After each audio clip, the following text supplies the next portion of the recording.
It's okay, Jonathan. I'll see you later.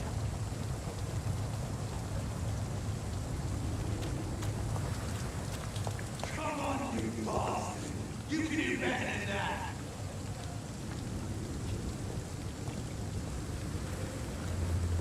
Nah, it's my turn!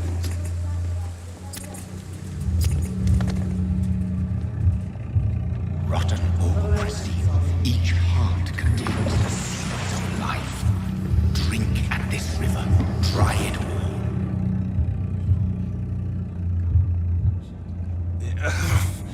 Oh, come on, you bastard! I won't bite! Sir, please. You've lost too much blood. Calm yourself. You think I didn't notice? Stop your staring and get me to an hospital, you arse!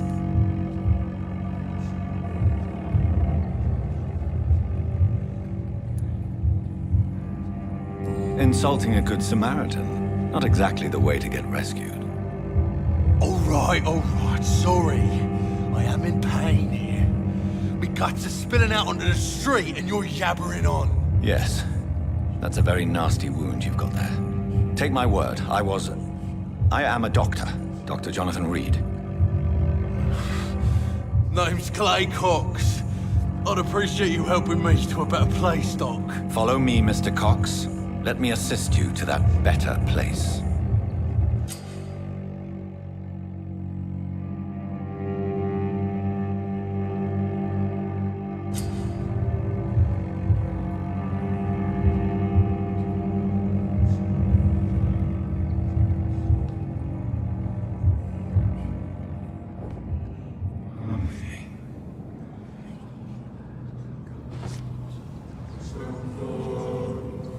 Bring this fading light into the shadows. Dance with him the dance of life and death.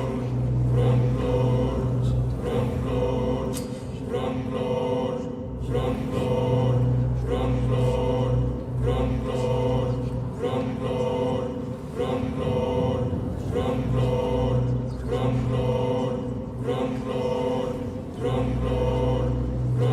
more. Not tonight. Not like this. I will not take another life.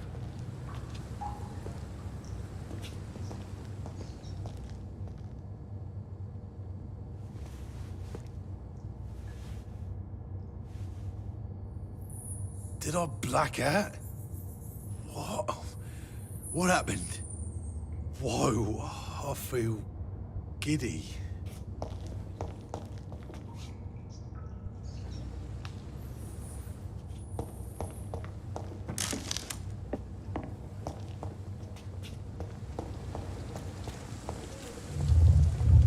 It is wise for the huntsman to sometimes let his prey go. But no famished hunter can run for long.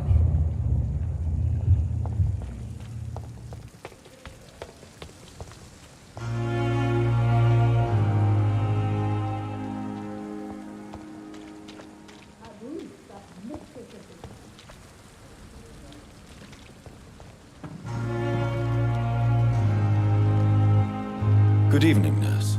I'm Dr. Jonathan Reed, the new surgeon here at the Pembroke. Dr. Swansea has already told us about you, sir. I'm Nurse Gwyneth Brannigan. Welcome to the Pembroke Hospital. Did he really? It's a good thing I wasn't hoping to keep a low profile. All members of staff have already read about your new blood transfusion technique. Dr. Swansea made sure of that. I see. Well, I'm a little surprised, but I suppose I'll just have to deal with this unexpected notoriety. You must know, blood transfusions are Dr. Swansea's primary subject of research. He is convinced it is the future.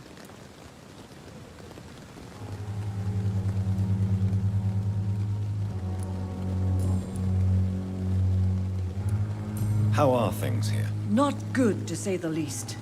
We're struggling against an invisible enemy, more lethal than any bullet from a gun. It's hard, Doctor.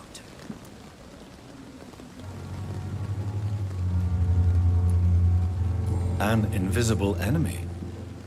Quite a poetic term for a disease, especially from a nurse. Sorry, Doctor. These last few weeks have been exhausting. We could all do with a good night's sleep.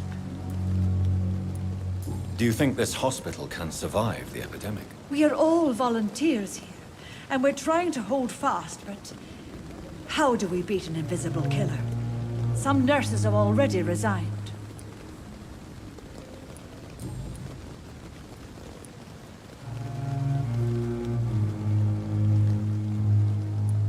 I'm not familiar with all the staff yet. Perhaps you could help me. Brilliant professionals, most of them. Dr. Swansea has a gift for recruiting talent. Most of them. Is there a problem I should know about, nurse? It would be inappropriate for me to speak ill of a colleague.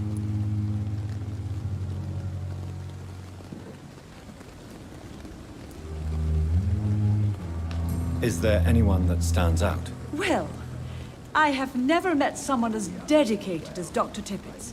He should be a standard for us all here. If only he were younger. Why should his age be a problem? I guess it's fair to say he's always pushing himself to the limits. He just doesn't know when to stop and get some rest.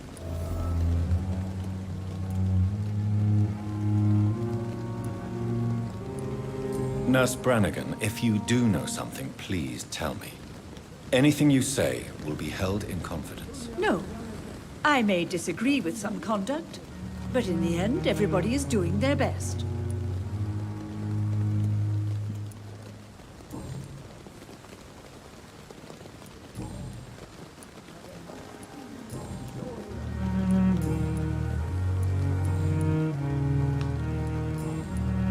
Goodbye, nurse. Call me if you need assistance.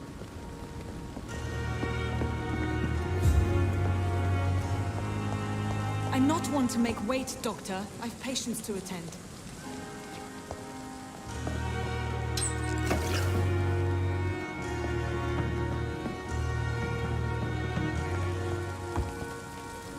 Doctor, where have you been? I've little time to play hide and seek with new staff members, no matter how illustrious they may be. I found a wounded man by the docks. He answers to the name of Clay Cox. He requires urgent medical attention. Already making the rounds? That's the Pembroke spirit. I'll ask our porter, Milton, to bring him back immediately. Thank you, nurse. What can I do for you? Dr. Swansea insisted we provide you a quiet office. You'll find it on the second floor with your name on the door. Thank you. Nurse Crane, isn't it?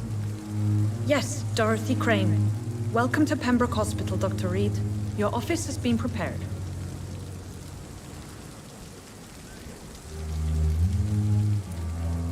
I would like to ask a few questions first.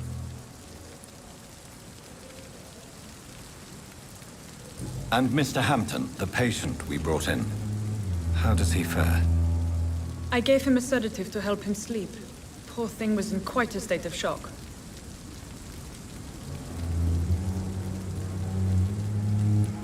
If you could point me in the direction of my room again, nurse. Second floor of the hospital, left after the stairs. It's the last vacant office at the end of the corridor. What kind of man is Dr. Swansea? Well, you accepted the job from him. I thought you would have known about your employer.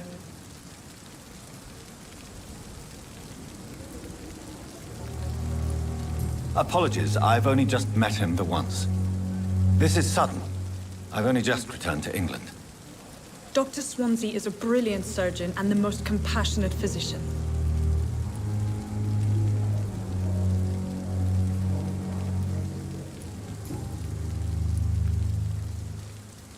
Thank you, Nurse Crane.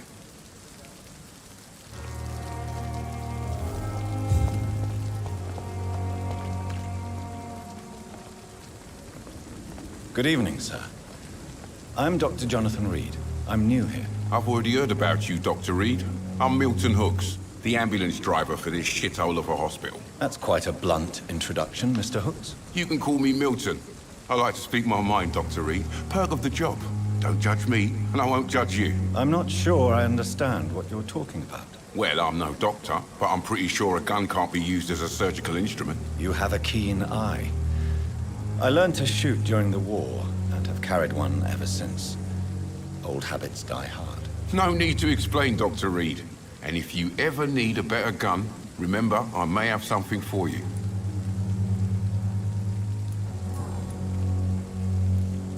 How is the situation around here? You want to hear the situation is all right? It's fucking awful. We lack everything, and it's getting worse every day. So what do you do exactly in this hospital? Apart from smuggling guns, I mean. I've been an ambulance driver since... too long, I guess. I bring sick people here night and day. It's a dirty job, but I get it done. Most of the time. Since you're on the front line, how is the sanitary situation in this vicinity? It's a complete disaster. It's even getting dangerous to enter some streets or buildings. Even the locals attack you. It sounds like things have been a bit rough recently. What's happened? Yesterday I got attacked by the patient I was bringing here. I escaped through the hospital's garden, but I lost my wallet when I was running. You left an infected patient outside the hospital? That's incredibly dangerous. Go there yourself if you want, but be careful, Doctor. I'd rather not bring your dead body back.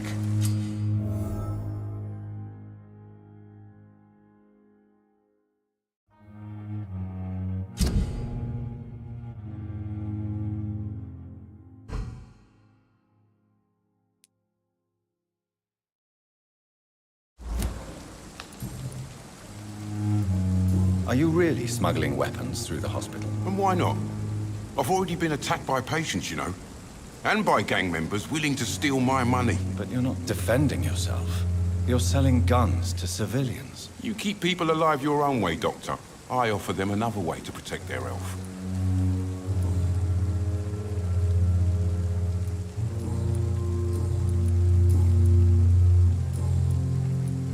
I'd like to see your goods. Wise choice, Dr. Reed.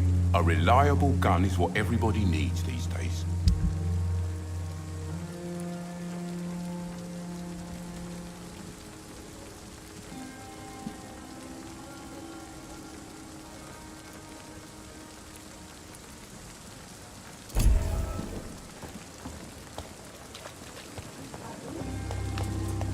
Perhaps I should have considered the offer from that candidate fellow.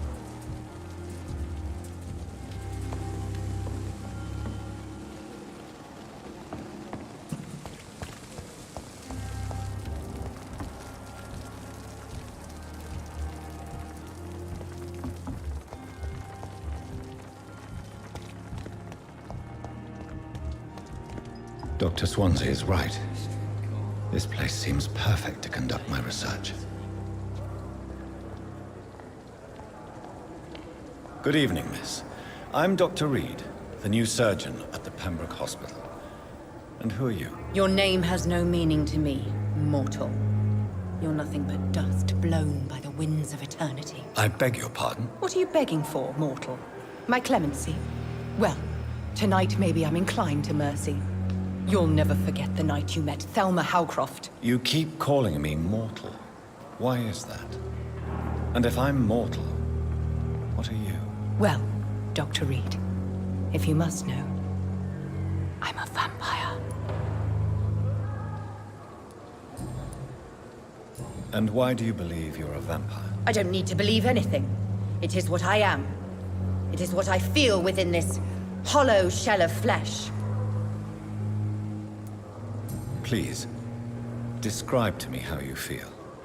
What is it like to be a vampire? I can hear my body crumble from the inside as my flesh cracks and fades. I sense the last pulse of postulant blood within my drying veins. I need new blood. I see. Have you ever heard of Cotard syndrome, Miss Howcroft? Never. It's a mental illness discovered by a French neurologist named Jules Cotard. The affected patients are delusional. They believe that they are putrefying, that they are dead, a ghost or a ghoul, or in your case, a vampire. Delusional, you say? Oh, sad and petty mortal. You can't even begin to understand the concept of immortality. And you think it is I who am delusional.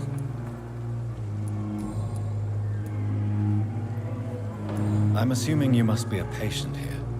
Am I right, Miss Howcroft? It's only a cover. To hide from my enemies. I can leave whenever I want. As a woman, a spirit, fog, or bat. Who are these enemies you mentioned? Can you describe them? I cannot say for sure. but I sense their eyes on me from nearby. I feel them watching me every time I visit the garden near the morgue. The staff here are not your enemy. They're here to help you, to care for you. I'm not speaking of the doctors in white. I'm speaking of the men and women who hunt me, for I am a vampire. I see. Don't worry. These people will not find you here. I'll personally make sure they leave you alone. Thank you, mortal, but do not interfere with them, for you are no match for those that hunt me.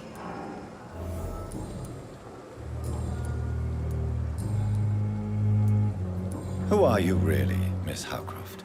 I mean, apart from being a vampire. Is that not enough for you, puny mortal? What do you require? Proof of my powers? I'm curious to know who you were before becoming a vampire. No, it was such a long time ago, I don't remember. Centuries of unholy life can have strange effects on one's minds, you see?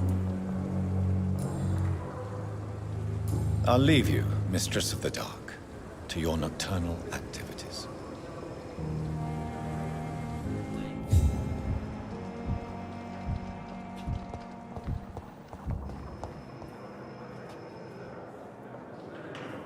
Good evening, nurse. Good evening, Doctor. I don't think we've been introduced yet. My name is Pippa Hawkins. And I'm Dr. Jonathan Reed. Dr. Swansea has recently offered me a position in this hospital. Well, it's a euphemism that your help will be appreciated, Doctor. How would you describe the situation at the Pembroke Hospital? It's serious. The flu is wreaking havoc amongst the staff and patients. We are running out of everything. Nurse Hawkins, the Spanish flu won't last forever. Even the Black Plague didn't kill everyone. I wish I could believe you. But what if this epidemic was worse? What if in the end, nobody was spared? You must get a hold of yourself, nurse. Sorry, I'm exhausted. No one has any idea when this epidemic will be over. How long have you been a nurse? Well, long enough to see that the epidemic is winning. And no matter how qualified you are, don't tell me you'll change that. You're right. When dealing with such a terrible disease, one must remain humble. But that doesn't mean we shouldn't try our best. Sorry, Doctor. I don't want to sound bitter, but I'm just too tired to give a pep talk like Nurse Brannigan. How is the Pembroke staff coping with the epidemic? Well, not well. Milton, the ambulance driver, is even more grumpy than usual, especially concerning doctors. Why is Milton grumpy on a daily basis? Is it just an act? Milton's not the kind of man who's bothered about a bad reputation, whether he deserved it or not.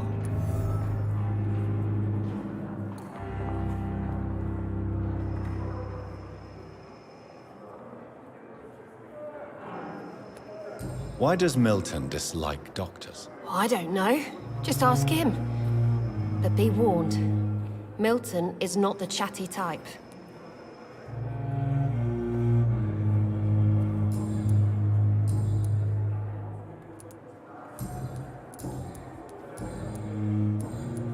Goodbye, Nurse Hawkins.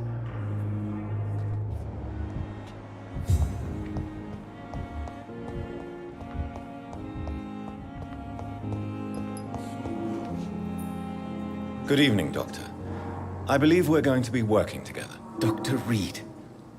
Dr. Swansea informed us of your arrival, but I could not dare to believe we'd have such good fortune. Such an honor, sir. Thank you. And you are? I am Thoreau Strickland, Dr. Thoreau Strickland. I'm a great admirer of your work, Dr. Reed.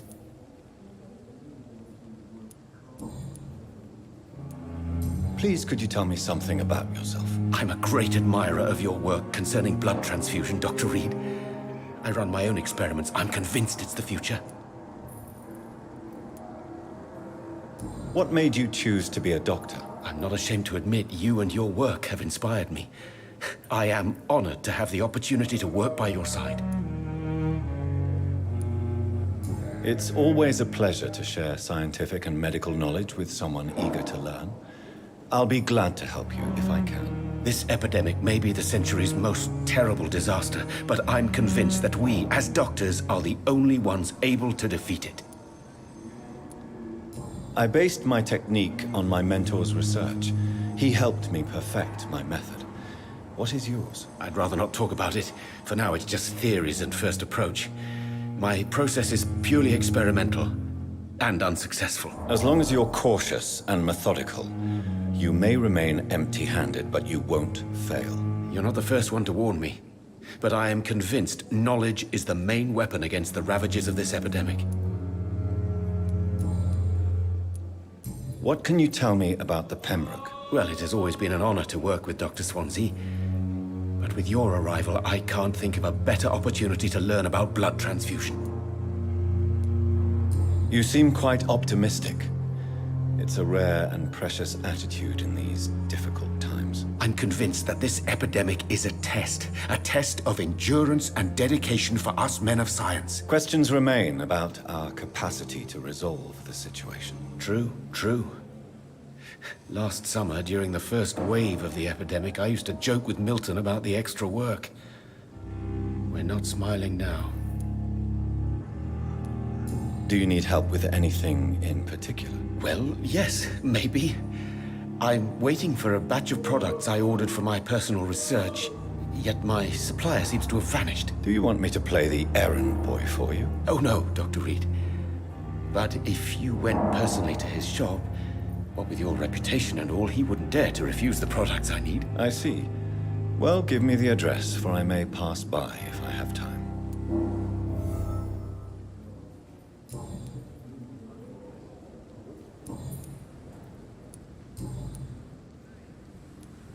Tell me more about your willingness to experiment with new medical techniques. Harvey Fiddick is a patient suffering from a severe injury that could cripple him if not treated correctly. I'm convinced your blood transfusion technique could help him. What is it you really want? To save him, or to prove your point? Fair question. I want nothing but to save my patient, Dr. Reed. Especially since I know Mr. Fiddick's story. Tell me Mr. Fiddick's story. Our first diagnosis was compromised because Mr. Fiddick lied to us about the real origin of his injury. He first claimed it was an accident. But why would he hide such crucial information from us? Because he is a proud father, ashamed of putting his children at risk because of his own negligence.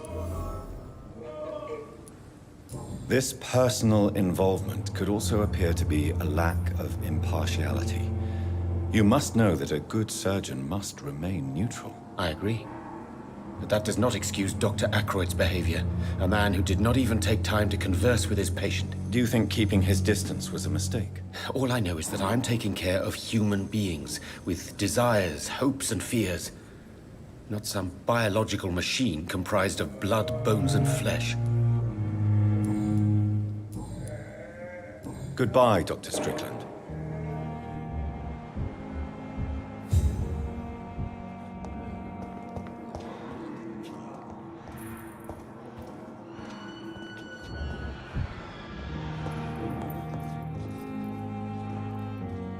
Good evening, sir. I'm Dr. Reed. I believe we're going to be colleagues. Reed? Yes, I've been informed about your arrival. I'm Waverly Ackroyd. Welcome aboard, I suppose. Does my arrival inconvenience you in some way, Dr. Ackroyd? Let us just say that I don't particularly share Dr. Swansea's enthusiasm for hiring you. What we need here are reliable professionals, not overrated dabblers.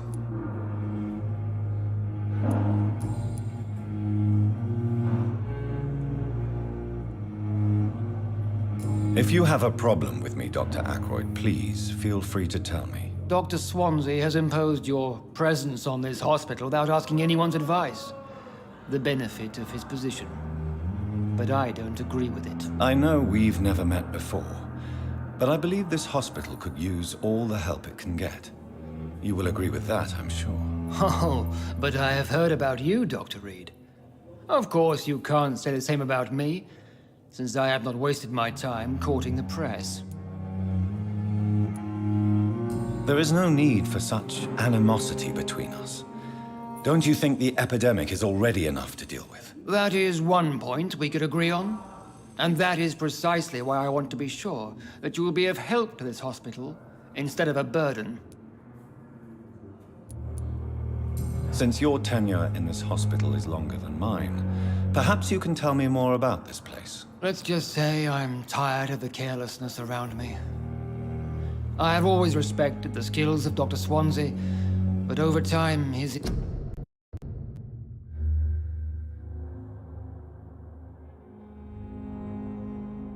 enthusiasm has become displaced. Carelessness? Exactly what are you talking about? We're here to save lives. The people who trust us are not volunteering for experimentation. They're here to be healed. I don't intend to run any radical experiments, Doctor. Even if I, as any good practitioner should, express an interest in pushing the boundaries of medical research. Modern medical methods were created through audacity and ego. But there are rules in our line of work, and they're here to protect our patients. Tell me, Waverly, what do you think of Dr. Strickland's enthusiasm for his experimental research? Strickland is playing with his patients' lives for pride and glory. Now that, sir, is unethical. Are you thinking about something in particular? Harvey Fiddick needs delicate surgery. I believe we should stick to the usual procedure, but my young colleague obviously disagrees.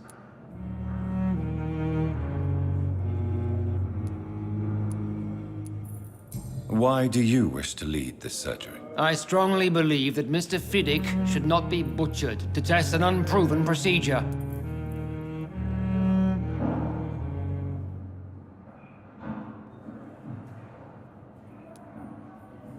I really hope you're right about this, Dr. Ackroyd.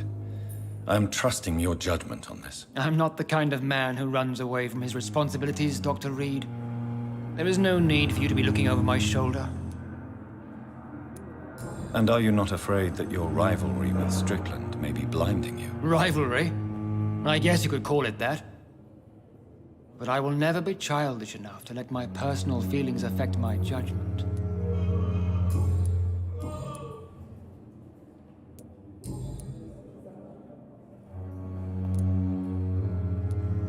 It seems you have bad memories of your military service. I refuse to see this industrial slaughter as scientific progress. War only reveals the worst in men. We can at least agree on something, Dr. Ackroyd. I don't know what you've heard about me, but I have already proved my value as a practitioner. I don't question your skills, Dr. Reed, but your motive. Is it money, fame, or are you truly dedicated? And what exactly is that supposed to mean? I served in the war just like you. But unlike you, I did not use the wounded to play the modern sorcerer. Be careful what you insinuate, Dr. Ackroyd. I only want you to admit you used those men to improve your theories.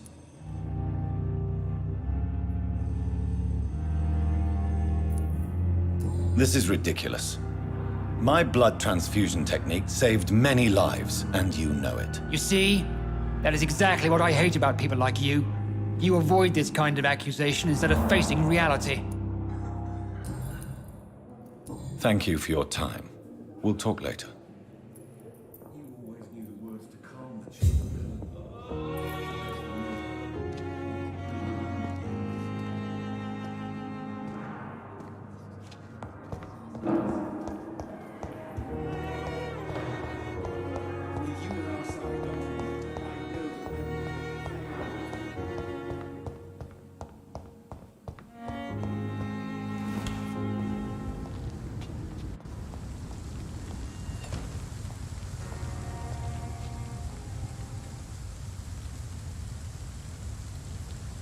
It's locked, all right. Scowl voices in the garden. I should investigate. If they were to find somebody.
Good evening, sir. So it is true. The famous Dr. Reed has joined us. I can't think of any better news during these terrible times. Do we know each other? Actually, yes.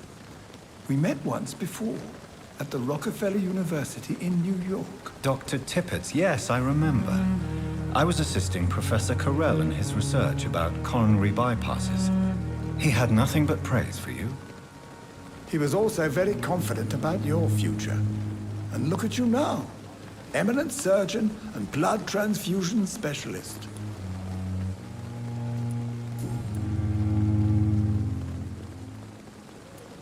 What is the Pembroke Hospital situation?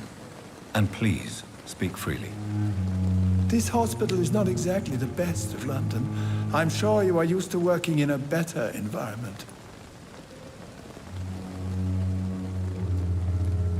It's more than enough. In any case, the personnel of a hospital are much more important to me than the building. Don't be misled by appearances, Dr. Reed. This hospital does not lack talented people. It just lacks hope. What can you tell me about the staff in the hospital? Some are really good, and others are not so good. But during this troubled period, there is no time for slander. I prefer to focus on the positive character traits. Tell me more about cherished people, then. Nurse Brannigan is a pearl. She is the most helpful and dedicated nurse I've ever worked with. A clever and cheerful woman. You really seem to admire her skills. I'll go even further. If she was a man, she would be a damn fine practitioner. Any opinion about the management? I don't always agree with Dr. Swansea's reserve, but I must admit he does all he can to keep this facility running during this crisis. Ah, yes, the burden of command. I was fed up with this concept while serving as a medical officer. Don't get me wrong. Swansea's a good administrator. I just wish he would get out of his office now and again.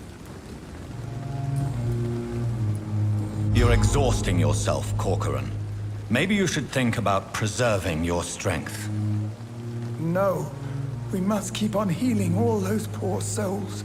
We are the last rampart before chaos.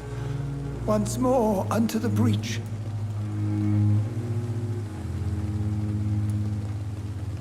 Nurse Brannigan is worried about you, Doctor. She should not have told you that. I will have a word with her. You don't have to blame her for her honesty. I'm not that kind of man, my dear Jonathan. Actually, Nurse Brannigan's opinion is the only one I may listen to. Goodbye, Dr. Tippett.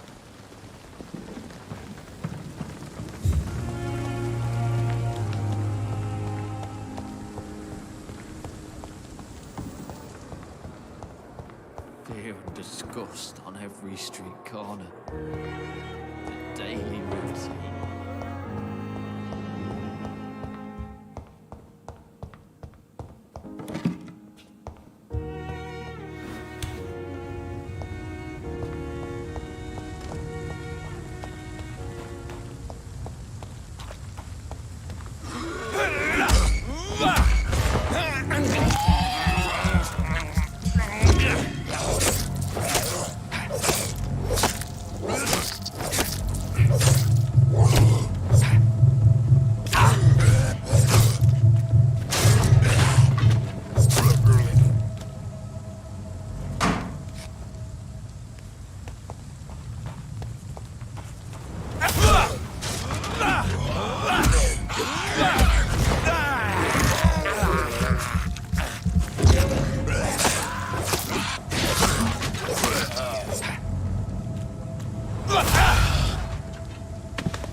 So, Mr. Hooks and Nurse Hawkins are an item.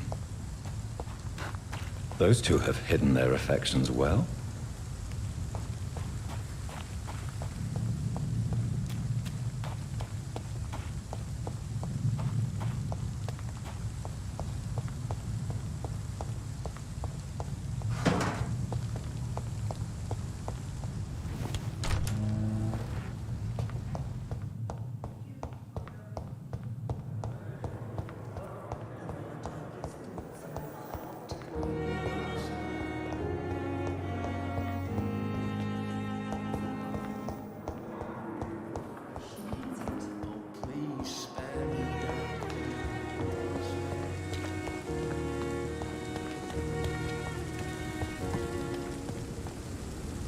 Good evening, Milton. Good evening, Doctor. Still trying to save lives?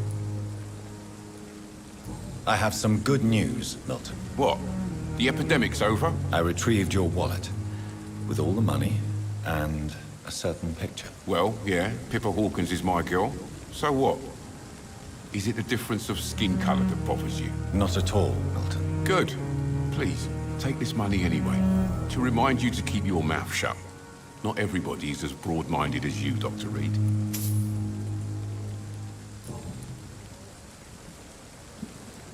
What's going on between you and Nurse Hawkins? Pippa's tired. Tired of all this shit. Tired of all those corpses piling up.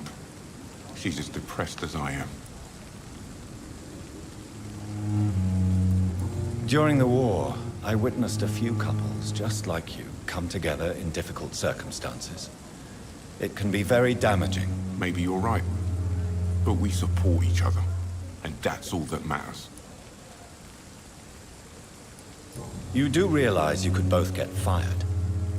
Hospital staff are not meant to have intimate relationships with one another. Come on, Dr. Reed.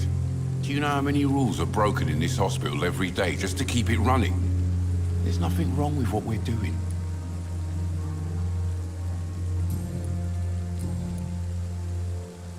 Goodbye, Milton.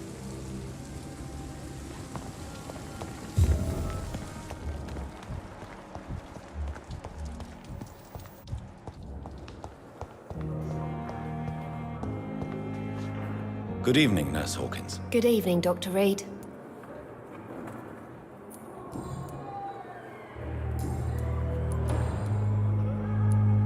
Pepper, I know you're very close to Milton Hooks. Yes? Milton Hooks is my man. If you want to report me for that, just feel free, Doctor. I have no intention of reporting you, Nurse Hawkins. But are you aware of the risks? The rules say I won't be allowed to work as a nurse anymore. But here at the Pembroke, we break rules all the time. Is he worth the risk? Hey, I'm no perfect woman, and Milton is not the finest bloke. But we do our best to get by. That's all any of us can hope for nowadays. Goodbye, Nurse Hawkins.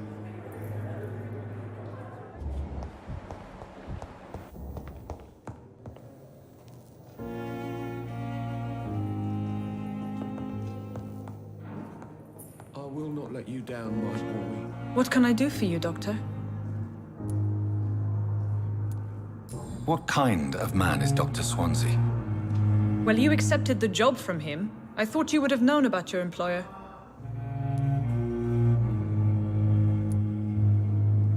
It's right to assume Dr. Swansea knows far more about me than I do about him. You'll get to know him soon enough, and better than me. The administrator has better things to do than mix with us. Thank you, Nurse Crane.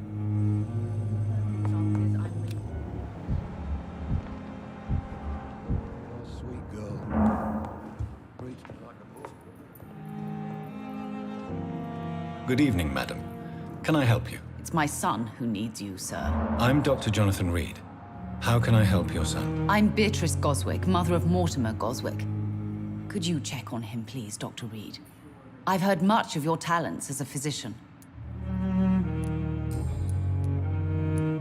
What do you think of your reception here? Any complaints? I have had the uttermost reservations about this hospital since we arrived. But we had no other choice, considering the state of emergency. Is there something in particular that's bothering you? Some of the staff were not especially welcoming. I suspect they're not accustomed to dealing with patients of such social standing. Tell me more about your arrival at the Pembroke Hospital. What gave you such a bad first impression? The ambulance driver was quite rude, for a start. And that nurse, Miss Hawkins, seems to have quite a dubious attitude. What do you mean? She managed to secure a bed for my son despite the epidemic. It was a relief, but it wasn't cheap.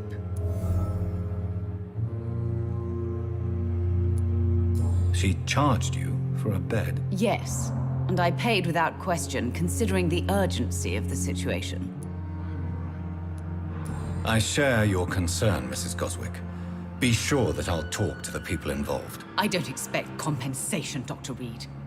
But I'm aware such behavior would not be tolerated in other hospitals. What can you tell me about yourself, Mrs. Goswick? Not much to say. Just take care of my Mortimer and I'll cover all the expenses. That's all that matters.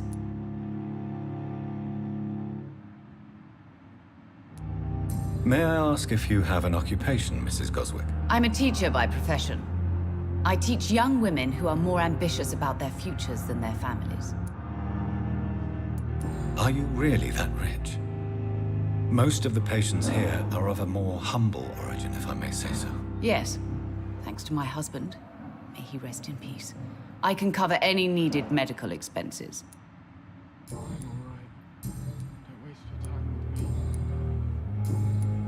Goodbye, Mrs. Goswick. Good evening. I'm Dr. Reed. Can I help at all? No. Really? Why are you here, then? I don't want to talk. My throat hurts too much. I suppose that this pain is the reason you're here. Is someone taking care of you? Yes. And no. Could you at least tell me your name, sir? Mortimer. Mortimer Goswick. How painful is your throat, Mr. Goswick? So painful I'd rather not talk at all, Doctor. I'm sure you realize a doctor and his patient have to communicate, sir. Would it help if I gave you some paper and a pen? Not really. I see. Then maybe it's not just your throat that hurts, Mr. Goswick. Perhaps your sore throat is just the consequence of something more hurtful. Yes, maybe.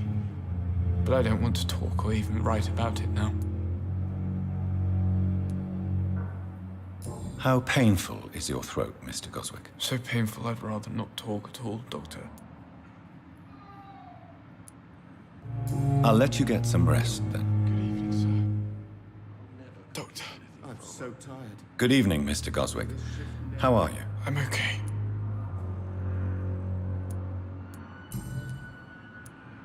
Why did your mother have you hospitalized here? She seems convinced this is a bad hospital. My mother just wants the best for me. She won't rest while I'm here. She'd go all the way to hell and back to help me. Is your mother bothering you? As your doctor, I can ask her to leave you alone if you would prefer. That's tempting, Doctor. But you have no idea what my mother is capable of. She would tie herself to my bed if you asked her to leave.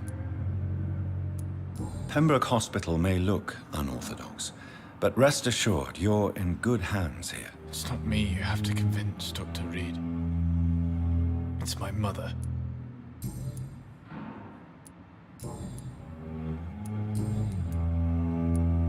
Tell me about yourself, Mr. Goswick. I don't want to talk, Doctor.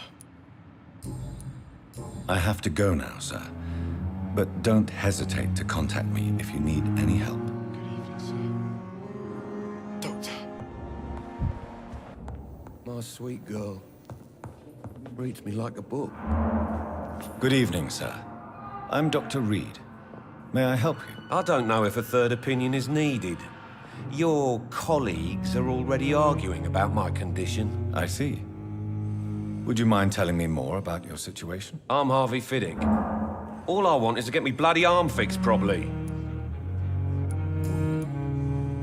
Tell me about yourself, Mr. Fiddick. I'm just a regular guy waiting to get his arm fixed, so I can return to work and to my family. I was more curious about what you were doing before being hospitalized. I'm a carpenter, and a good one too.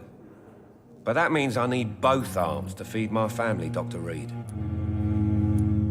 Are you satisfied with your treatment here? Well, it's clear that I've chosen a bad time to be injured.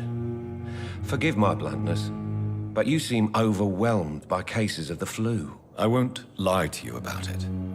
I'm afraid we are. Are you sure you don't want to operate yourself, Dr. Reed? I have the feeling you're very capable. And your colleagues seem to think so too. In other circumstances, you would be right. But for now, I don't think I can take on the responsibility. My apologies. Tell me about the doctors who are arguing about your case. Strickland and Aykroyd. They both want the best for me, but there's a lot of pride there. Doctors are no different from carpenters, it seems. What do you mean? I often had professional arguments with rivals on a building site. Difference is, I disagreed about wooden nails, not flesh and bones.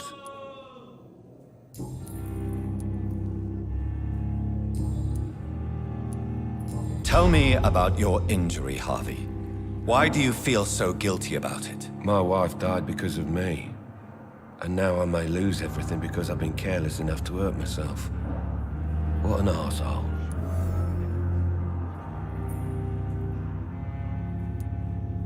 You can't hold yourself responsible for your injury, Mr. Fiddick. Unless you tried to hurt yourself. Of course I didn't hurt myself. But I can't work until my arm is fixed. My children need to eat, Doctor. How could your job be responsible for your wife's death? I was working a double. She went out to bring me a hot meal and got caught in a German bomb raid. Tell me more about the death of your wife, Harvey. 1915. I was in the army. Building workshops for the Royal Flying Corps. Helen was happy I wasn't sent to the front. What happened? The Germans sent Zeppelins to bomb the construction site, but they missed their target. My wife was bringing my dinner when the bombs fell. How are your children after losing their mother? They were smaller then. The only good thing about this is my Helen didn't bring them with her that night. I'm sorry for your loss. So many died during the bombings. I served in France and witnessed the carnage there. I would like to say that she didn't suffer. Truth is, I have no idea. I just know that I'm all that me kids have. Poor little bleeders. Goodbye for now, Mr. Fiddick. I'll see you later. Oh, sweet girl. Reads me like a book. Never could keep anything from her.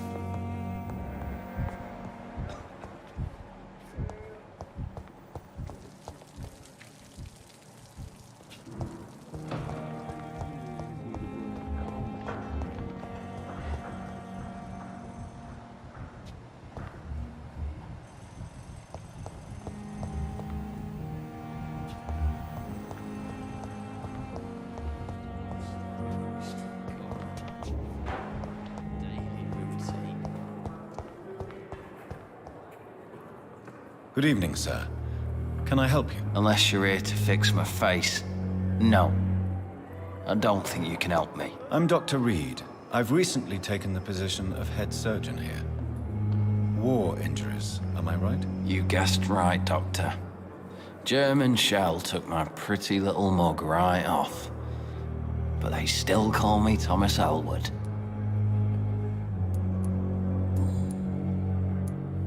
How is your stay with us, Mr. Elwood? Oh, it's bliss. I just escaped death in the trenches to be surrounded again by the moans of the dying. Can I ask you precisely why you're a patient here? It's the pain, sir. The drugs don't work. It just hurts under the scars, if you get my drift. Can I do anything for your pain? Nurses gave me a bunch of pills. No effect. Told you. It's like the flames are under my skin, burning away. Who is treating you? Is someone in particular looking after your case? Nobody since the old and tired doctor spoke to me. Started to think I was forgotten about. Wouldn't blame you. You don't seem worried by that. My face hurts so much more when I smile or cry. I've learned it's easier not to speak. But be assured I'm smiling inside.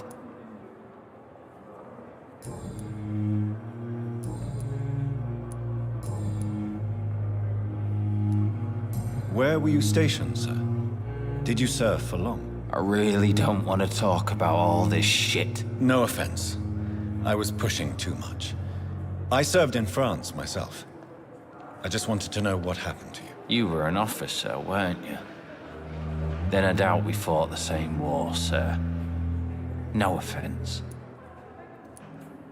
How close are you to Miss Horcroft? Are you aware that she thinks she is a vampire? To wait for her next nibble is the best reason to stay here. Every time she approaches my bed, she treats me like something tasty. A normal person. Aren't you afraid? She may hurt you if the game goes too far. She's quite harmless, I can assure you. Her head's broken inside is all. While I'm busted on the outside. But she's still beautiful. Living proof that there's hope for me. So do you let her bite you? You know that's not sanitary. And why not? She's only supping a few drops of me blood. And the pain, it's real for once. She could decide to bite less willing patients. Then it's another good reason for me to stay here, Doctor. You do realize she's mentally disturbed. It's called the Cotard syndrome. She truly believes she's a vampire. In her madness, she never refers to my scars. And frankly, if I could, I'd join her world. It seems much more fun than the real one. Goodbye for now, Mr. Elwood. Fear and disgust on every street corner. The daily routine. Good evening, Mr. Hampton. How do you feel? Dr. Reed, is it? Oh, sir, I must apologize for my behavior. What do you mean? I was not myself in the factory. Fear and exhaustion made me say awful things to you, I'm afraid. You remained perfectly nice and polite. A little delirious, perhaps. But who wouldn't be after enduring an abduction? Thank you, Doctor. That's a relief. Now all I need to do is rest and return to my flock. How did you end up in William Bishop's den? I had received alarming news about his recent behavior. I went to his place and he refused to let me go. Why did he abduct you? William was an alcoholic. His addiction suddenly changed to blood. I don't know why. Just like a patient I met here. This Miss Horcroft. You dared to enter this awful place alone. You're a hero, Mr. Hampton. Or a fool. I'm just a man trying to help his friends, Dr. Reed. William Bishop was a conflicted soul, searching for light. Do you know Tom Watts, the bartender from the Turtle? I met him before I found you in the canning factory. Tom? Yes, of course. Always the helping hand, good old Tom. Without men like him, corruption and despair would have wiped out the East End long ago. People are still in despair. How could it be otherwise? The authorities have left us all to rot in this contagious nightmare. No drugs, no advice, nothing. It's a damn shame. Who should I avoid in this part of town, then? Any particularly evil figures? Not really. Most men and women are just doing their best. And it's not my habit to speak ill of people I know, Doctor. What is the general situation in the East End docks? The situation has always been tough, with a lot of tensions between the gangs and the Dockers' trade union. The Wet Boot Boys are very nervous since they lost their leader.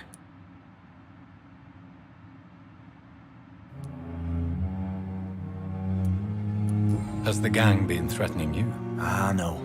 I've had this nickname for so long, you know, the sad saint of the East End. No one dares to bug a saint, not even criminals. Who leads the gang now? Since Clay Cox went missing, it's his wife Edwina who runs the show, with the assistance of her minion, Booth Digby.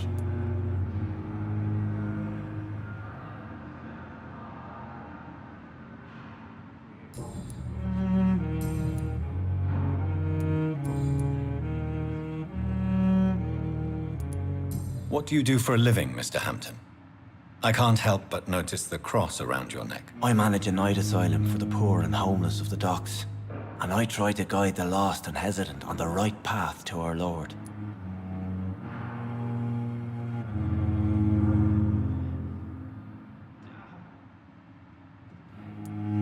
Are you a priest, Mr. Hampton? A deacon, maybe? Not at all, Doctor. I'm just a man of faith willing to preach the good word. Why didn't you use your cross against William Bishop? To repel him somehow? That's a very strange question, Doctor. A cross is no magical token, if that's what you were trying to say. Not mine, anyway. How do you feel, Mr. Hampton? Medically speaking, I mean. I feel exhausted. Beyond exhaustion, actually. William drank so much of my blood in his madness. I feel empty. You're in good hands here. Dr. Swansea is well versed in blood transfusion, and I'm sure he'll take the best care of you. Thank you, sir. I believe all I need is rest. And then I can go back to the people who need me. Have you made friends since you arrived? Not really, but I recognize Miss Harriet Jones.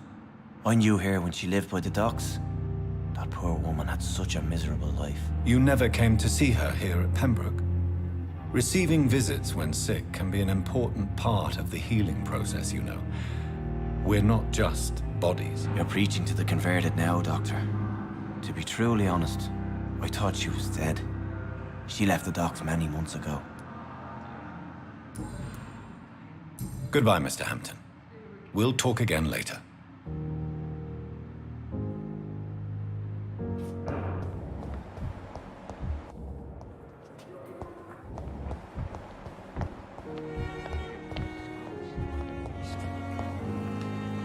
Good evening, Miss Howcroft. How are you tonight? I need blood, Doctor. Warm, rich, vibrant blood.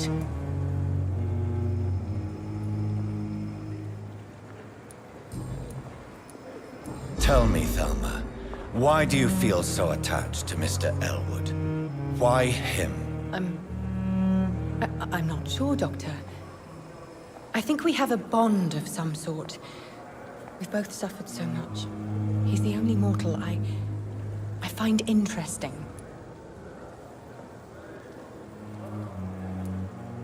Would you say you and Mr. Elwood are romantically involved? No. No, Thomas is a delicate soul. Even though he disguises it. But I am not the woman he needs. No, for I am a vampire, Doctor. Do you plan to make him a vampire too? Of course not. How could I inflict my curse on anybody else? I'm not that cruel, Doctor.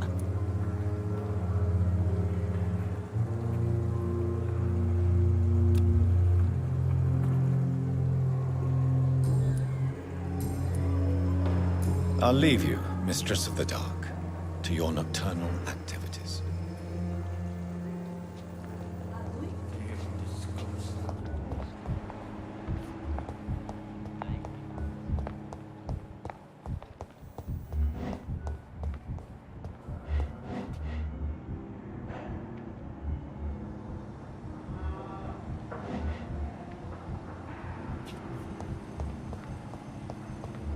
Thelma Howcroft said she was being watched by vampire hunters.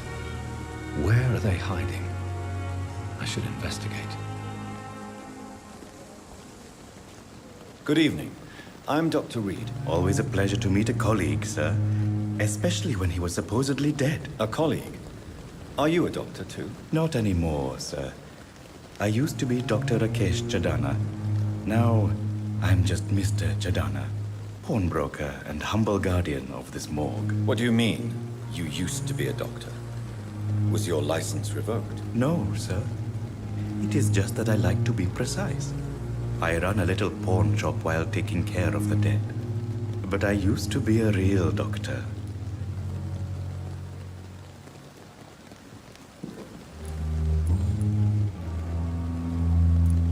Are you afraid or uneasy being surrounded by so many corpses? Why should I? These bodies are empty vessels. Flesh left to decay. Poof. No soul anymore. All gone.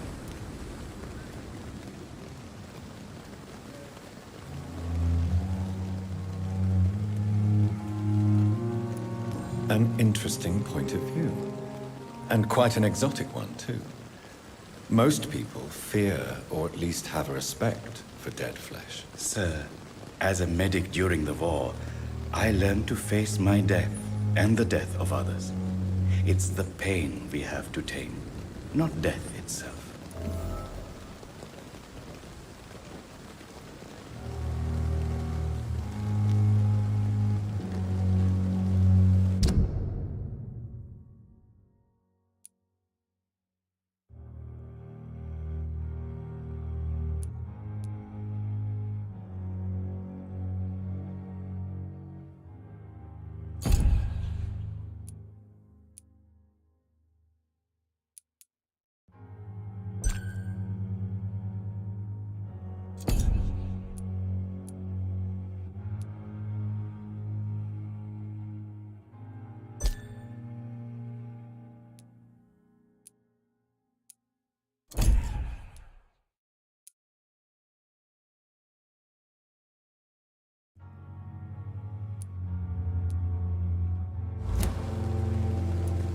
How did you get this job? After I left the army, I worked as an undertaker down by the docks. A dangerous place with many an unpleasant business there. Milton Hooks helped me get a job here.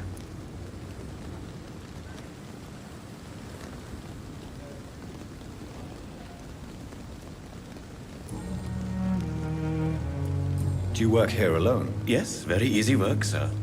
All I have to do is watch a few bodies. The situation was very different when the main morgue was still open.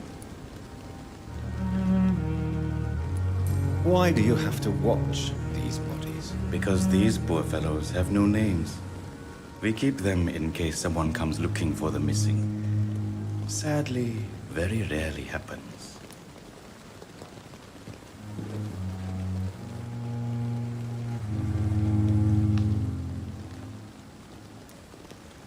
Why close the hospital's main morgue? It was for sanitary reasons after the beginning of the epidemic. Cadavers had to be moved to the nearest mass grave. Have we met before? I don't think so, sir. Why? When we first talked, you said you were glad to meet me since I was reported dead. Funny story, sir. Your sister came here a few nights ago. You were missing, and she was looking for your body. She must be very relieved now.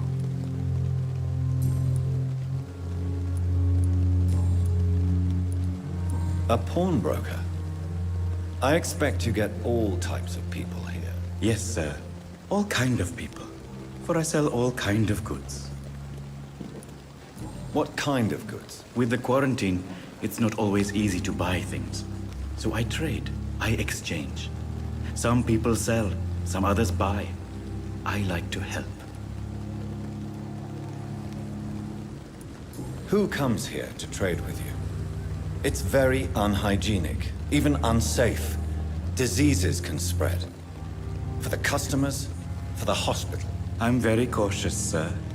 I've been a doctor, remember? And all my clients are good people. In fact, I think I only know good people.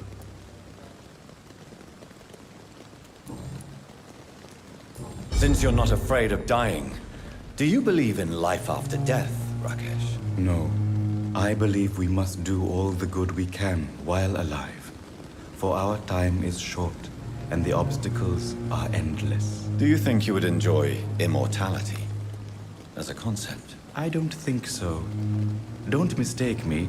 I love life, and I'd like to live a long life. But everything has to decay, sir.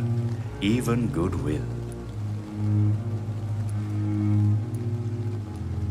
So you're ready to die?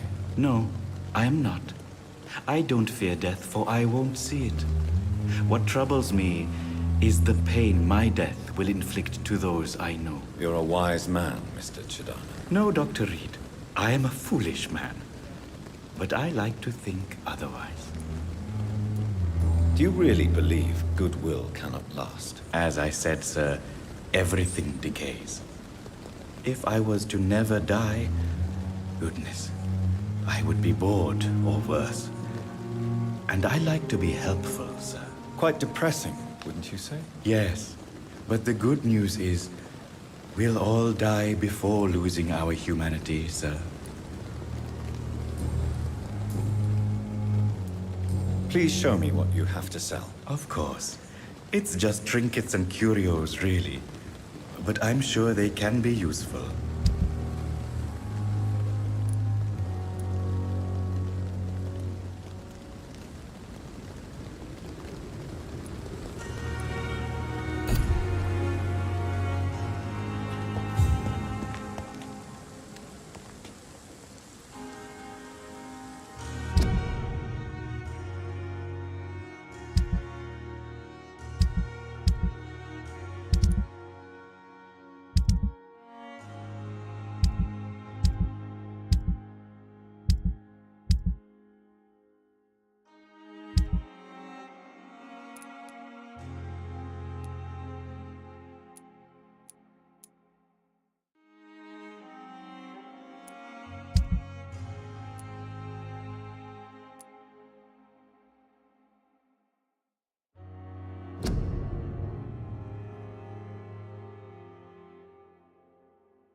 Sweet girl.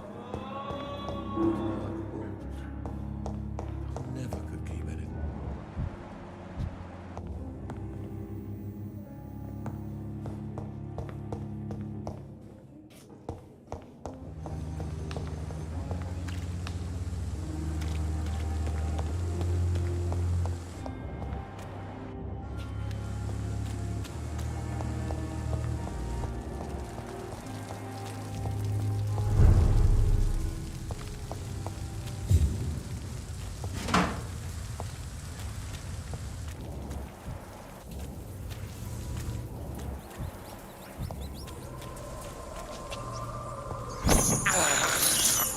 I can't believe I'm doing this.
Don't come closer, sir.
Good evening, Miss Howcroft. How are you tonight? I need blood, Doctor. Warm, rich, vibrant blood. Who are you really, Miss Howcroft? I mean, apart from being a vampire. Is that not enough for you, puny... I'm curious. No. Tell me, Thelma, what do you really know about vampires? I saw one and he saw me. I watched him hunt and kill. I saw his terrible wounds heal as his victim died. And then I knew I was saved. You mean you actually saw a vampire? Here in London? Yes. And it has been the answer to my pain. I must drink and kill to regenerate my decaying body. I am a vampire too.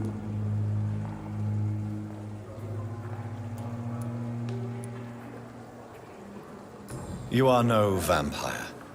You are a delusional woman, convinced she is something she is not. How convenient to call delusional anyone who does not share your precious rationale, Dr. Reed.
I'll leave you, Mistress of the Dark, to your nocturnal activities. Disguised as a hospital.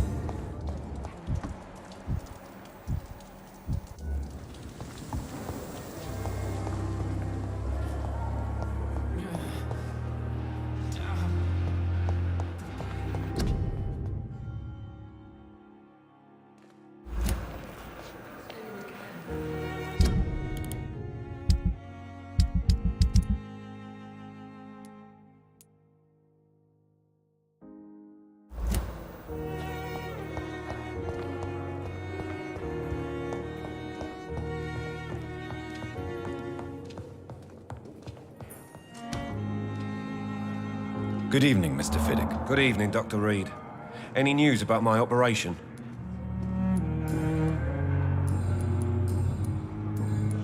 Goodbye for now, Mr. Fiddick. I'll see you later.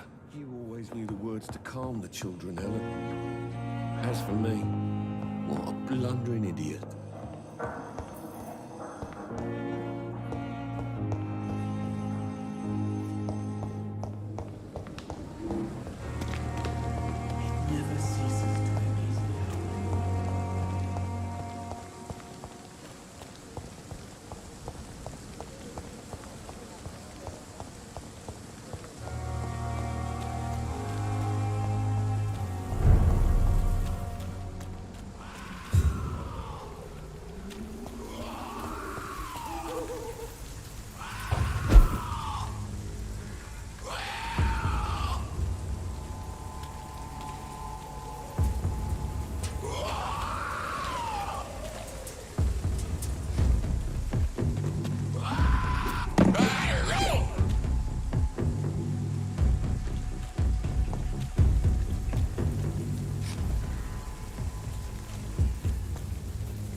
This must be the place.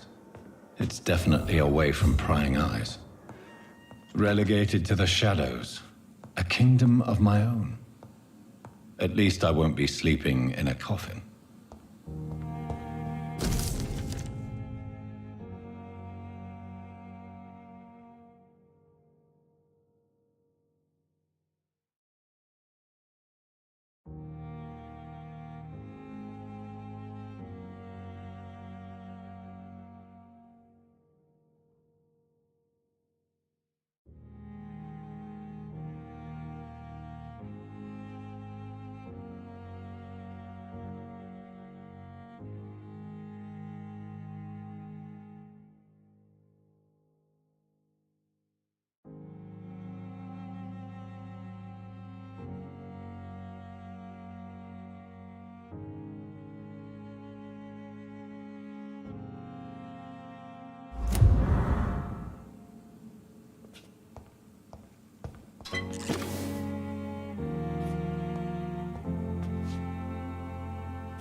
The flower's dying.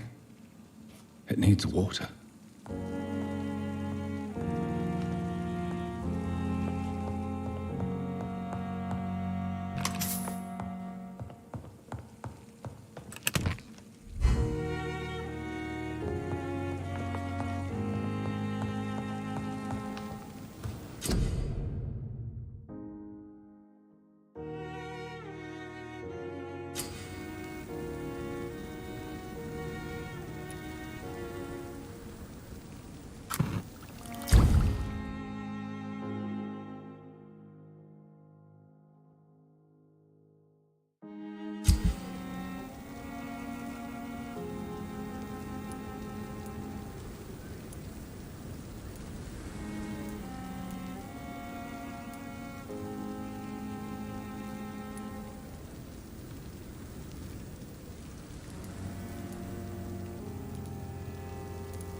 William Bishop's blood is much more unstable than human blood and shows extensive mutation.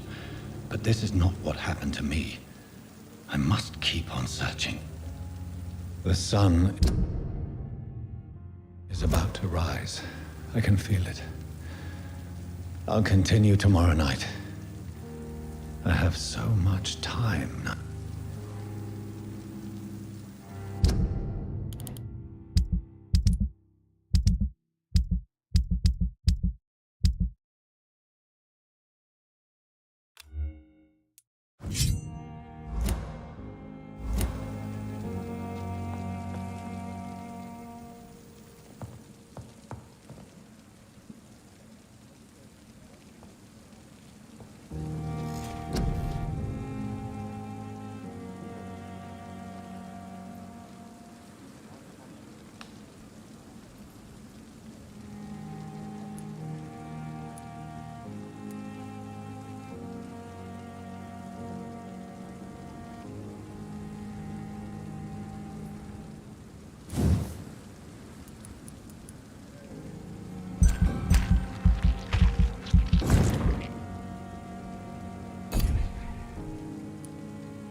If I'm to stay here until my research is complete, I'd better learn to hide my true nature from the mortals. But what about my thirst for blood?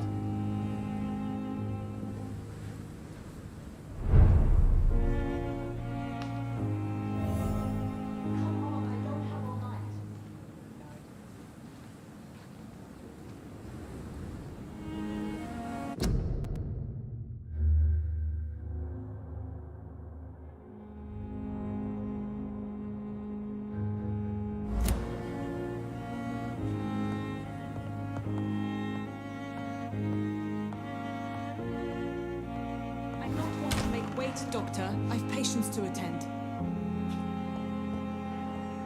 Come on. Yes, Nurse Crane? How can I help you?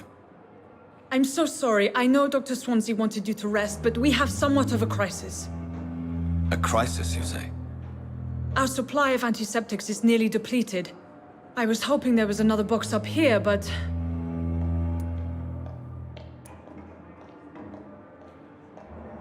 Sorry. There's nothing here. Some of the patients won't last the night without them. Honestly, sir, I'm beside myself. I may have a solution.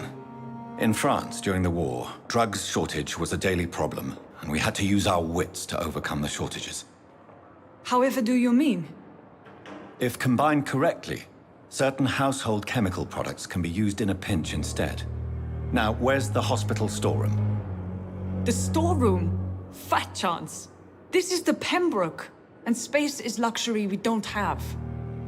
Everything used to be stored in the old morgue. Perhaps I should look there first. Where is this morgue? It's the large building behind the hospital. You'll need to go in the back door because it's been sealed off for sanitary reasons. Take this key. It opens a small back entrance at the end of a narrow street. The abandoned morgue behind the hospital. A small door at the end of a narrow street. On my way then. Thank you, nurse.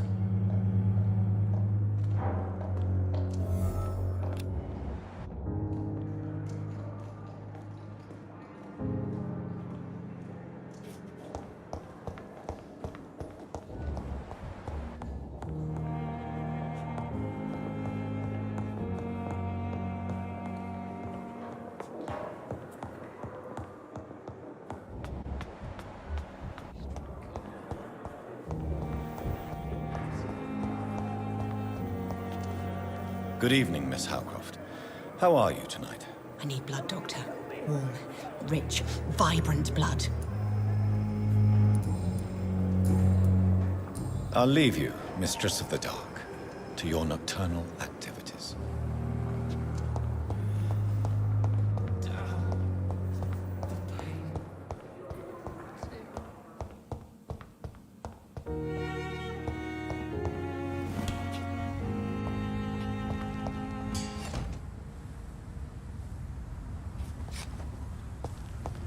It's locked.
I cannot enter.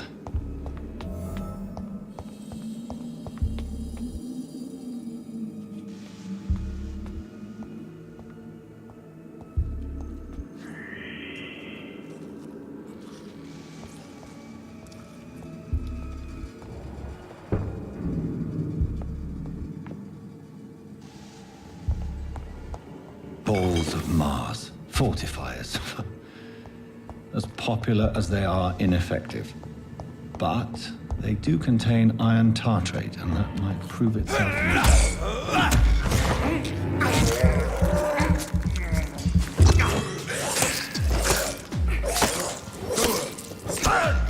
Behavior is similar to the infected William Bishop. Must be the same strain. This sickness moves faster than influenza.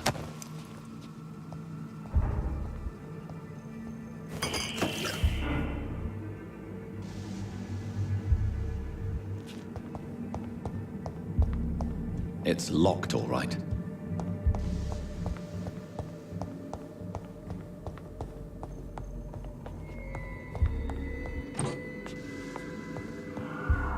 This key will surely grant me access to the basement.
These scowls feed from corpses and the husks of animals. They're not after blood.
It's locked.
ferocious. I'm not sure I can defeat them without becoming stronger. To drink blood is so tempting.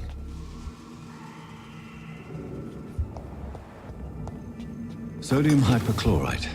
Dangerous to administer, but efficient in the proper dosage.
Following me.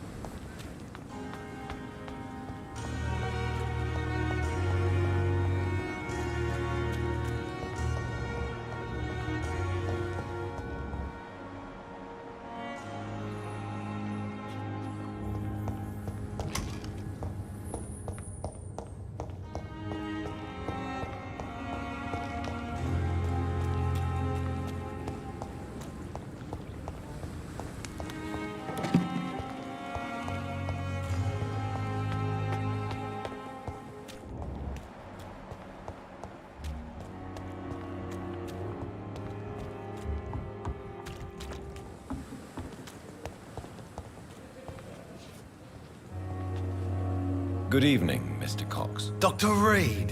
Still working at night, I see. I like that. And why is that? People who don't sleep at night always seem more alive to me. More interesting, one way or another.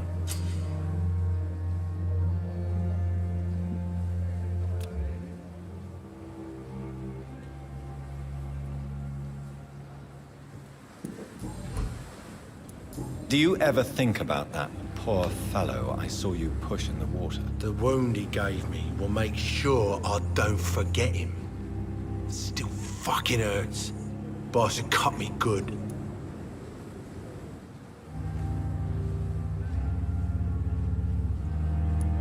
What did he want? Revenge? I recently had to kill his brother. Poor arsehole thought it would be easy to return the favor.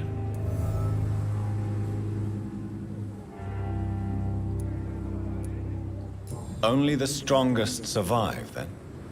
Survival at all costs. Is that all you think about? I'm the toughest bastard you'll ever meet, Dr. Reed.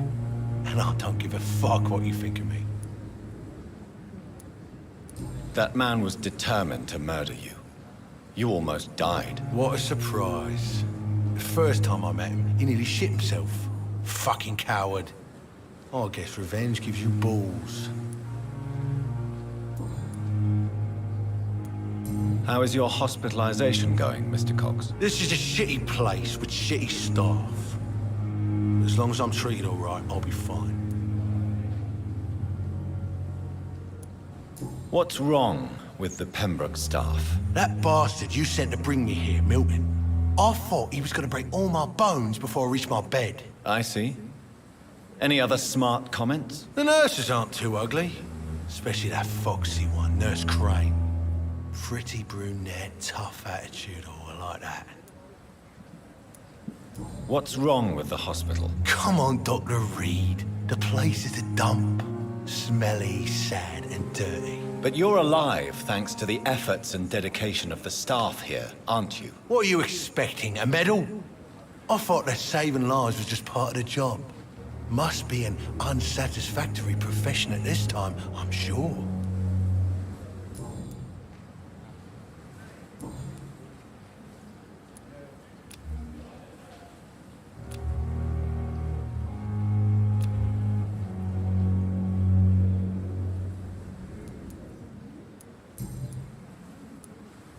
How long do you think you can escape the law, Clay? I know this city like the back of my hand, Doc. I know its streets, who to pay, who to avoid, and who to bully. I won't get caught.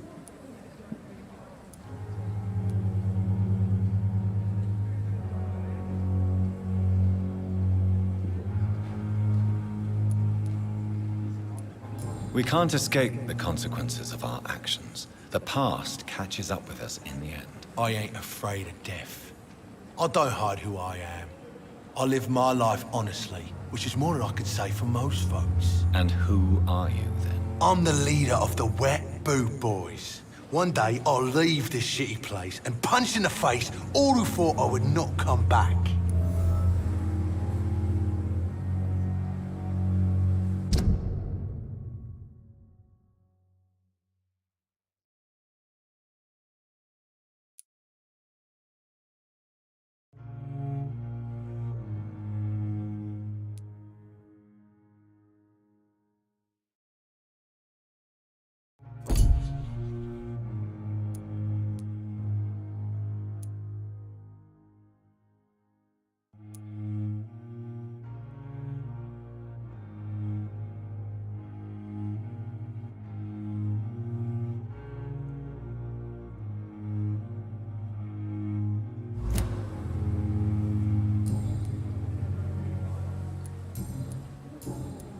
I'll leave you for now, Mr. Cox.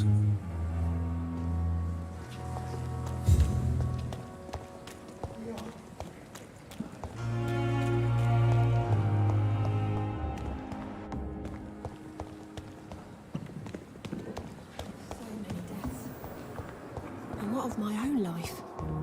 Come now, we can handle this.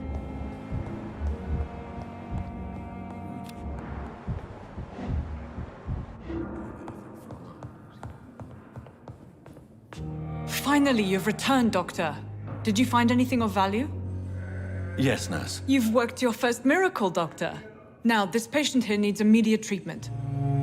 Duty calls. When the storm has passed, I'll show you how to mix the remedy yourself with the same basic ingredients. Many thanks, Doctor. When you've finished, you ought to report to Dr. Swansea in his office. He's been looking for you. Seemed pressing.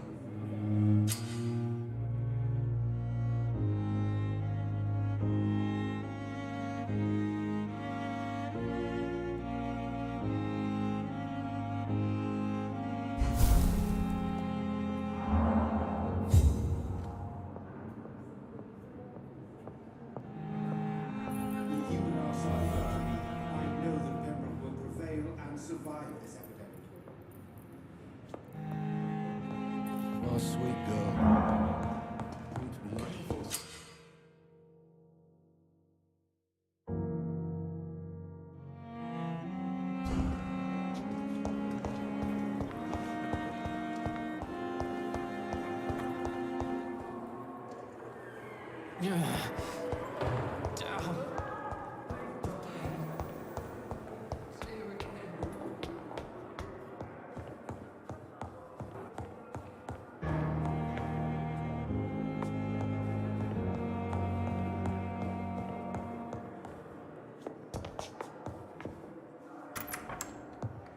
Please, Jonathan, come in. Fascinating, is it not? In the last decade, so many mysteries have been brought to light with our microscopes.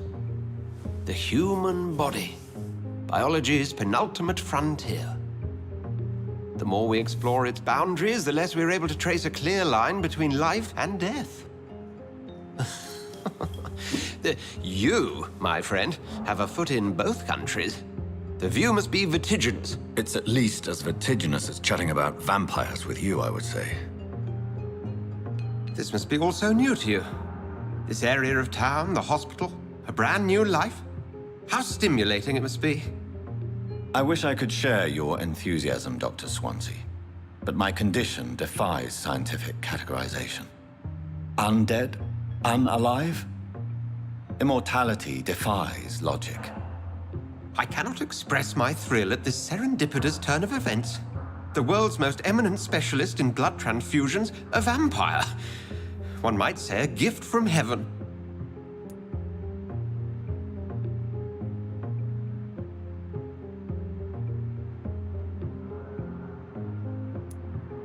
It may seem strange, but your words have brought me some comfort here. Forgive me. I've been an admirer of your work for a long time, and now you are so much more than a brilliant physician. And please, call me Edgar.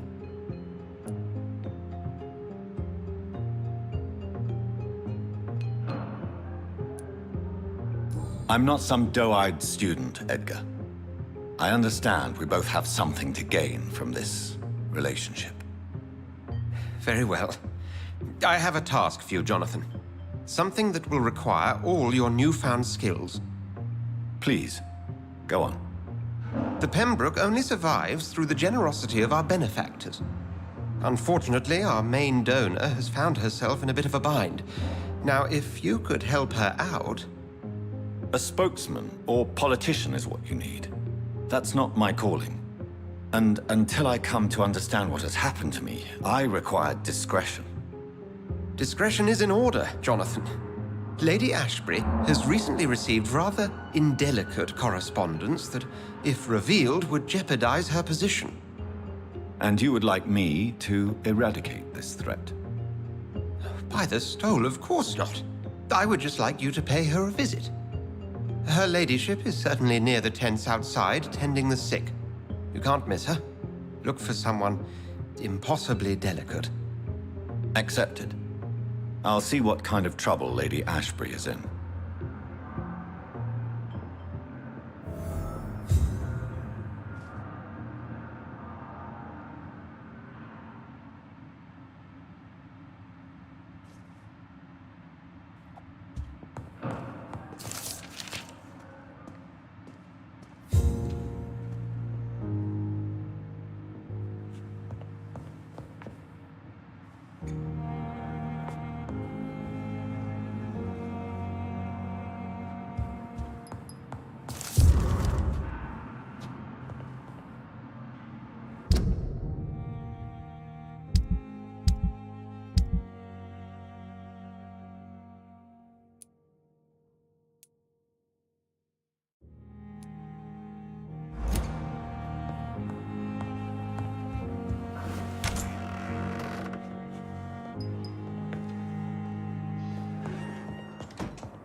else in the East End.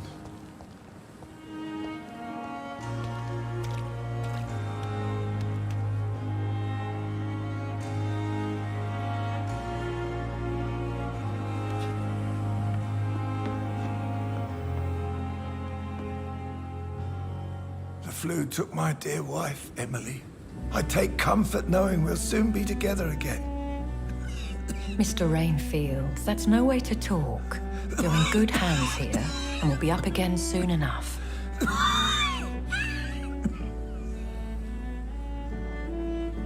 Now do me a kindness and get some sleep. I'll be back round later. Your words are kind, the blessings of an angel. You're the sweet, sweet Lady of Mercy.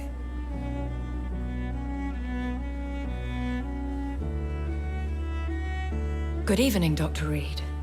It's a pleasure to see you again. You seem surprised. Dr. Swansea has brought me up to speed concerning your recent appointment to Pembroke Hospital.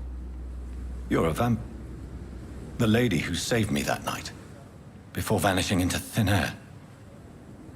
I remember you from the pub with Dr. Swansea. Indeed. Allow me to introduce myself formally this time. My name is Lady Ashbury. I remember you well, in spite of the brevity of our encounter.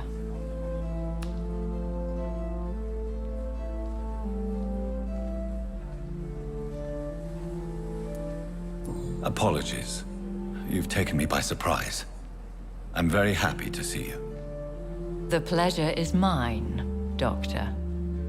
I hope you're more disposed to answer my questions now. You must have countless questions, but our rather urgent matter first. Swansea has explained.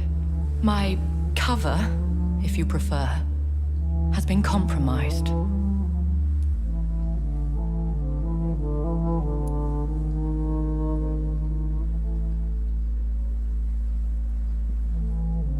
Dr. Swansea has commissioned me to be your agent in this matter. You could start by explaining what's amiss. These past insufferable weeks, I've been the victim of extortion. I've made a first payment, but the blackmailer grows greedy. I must refuse his most recent demands.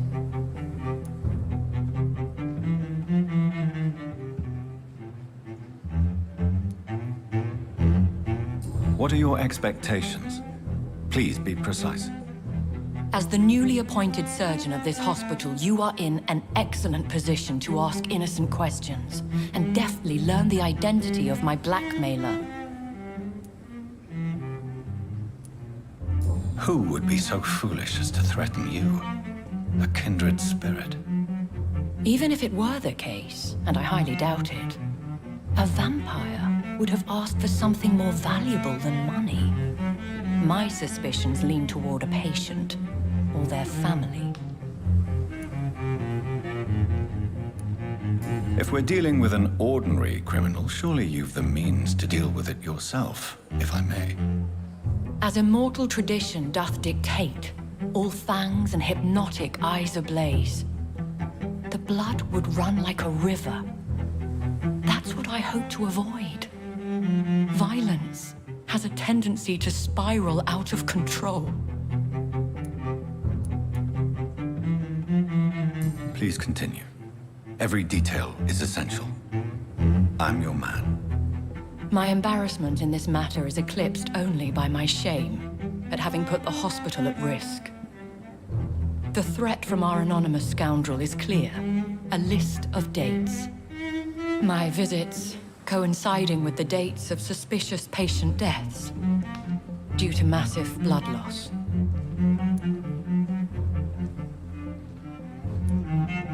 I'll take care of it. Do you know where I should start? If that was the case, I'd settle the matter myself. You could talk to our local gossip, Harriet Jones. Not a pin drops here without her hearing about it. I'll meet that woman now. My life, as others know, is in your hands, Dr. Reed. I'm sure of your discretion, but I do fear your powers of persuasion will be put to the test. When this is resolved, I'll be your obligé, I'll answer all questions in regards of your condition.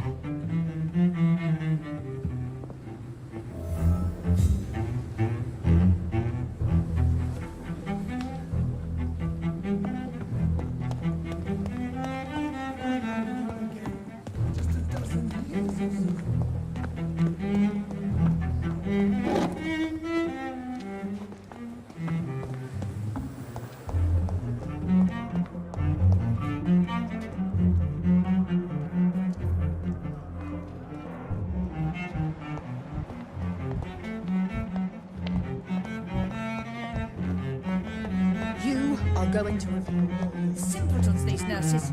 Bred with no respect.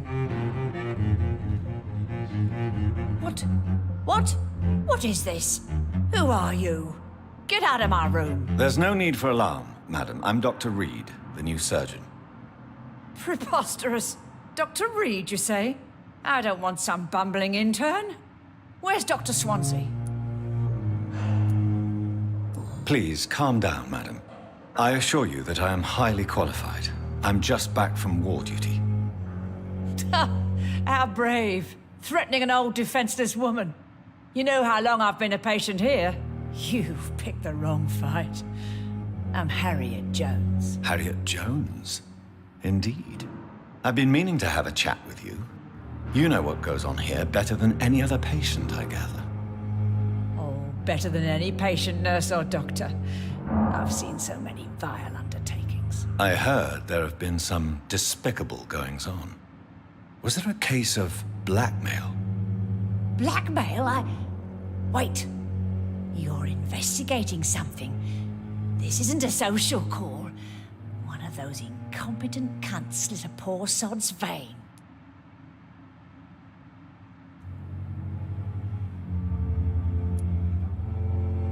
I assure you, madam, this is not an investigation into a possible medical error. Debauchery, then? Nurses Crane, Hawkins, Brannigans, whores, all of them. They can't keep their legs shut. I've seen them scratching slutty sores. Really? Well, if you have irrefutable proof, I'll not have the staff behaving in such a manner here. This is your business, Doctor, not mine. But I swear one of the nurses is cavorting with some man on hospital hours. Thank you for your time, Miss Jones. You've given me something to go on. See you on the next round.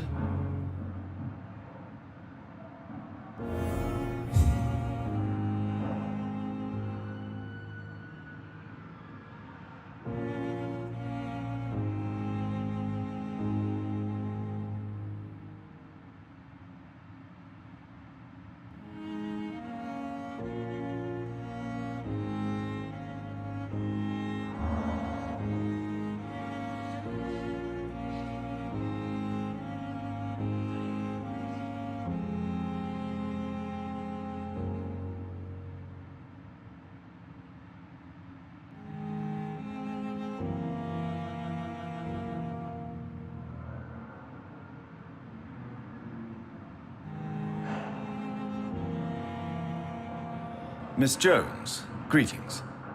How do we feel? Again?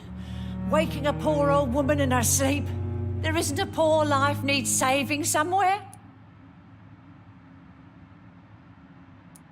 Now, I need to ask you a few simple questions. Well, if you really must.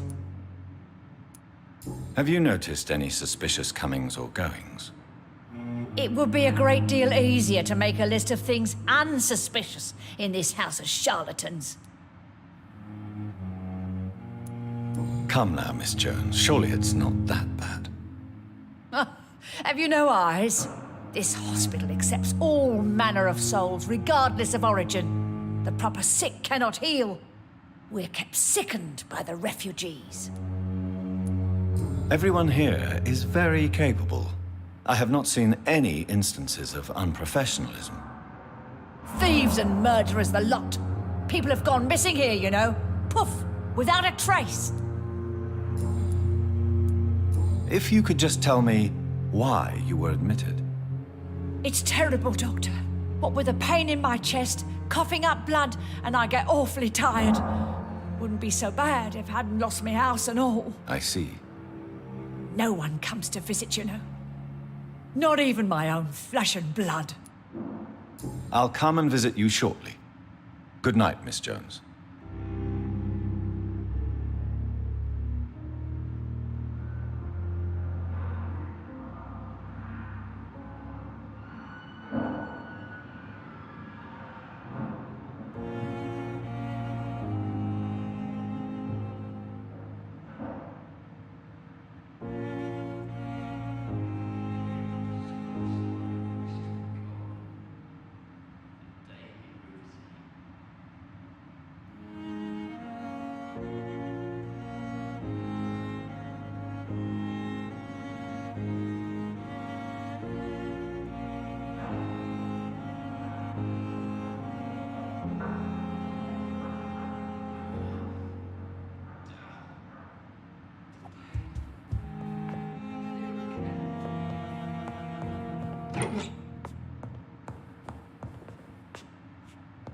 The patients and staff might know something. I'll start my investigation with them. I have... Good evening, Nurse Hawkins. Good evening, Dr. Reed.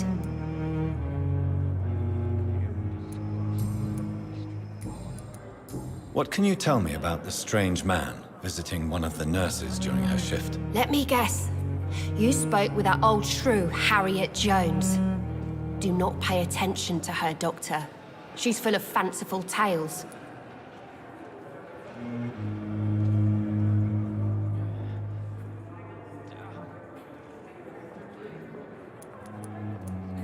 She could have been telling the truth about the mysterious man. That old witch will end up in hell soon enough.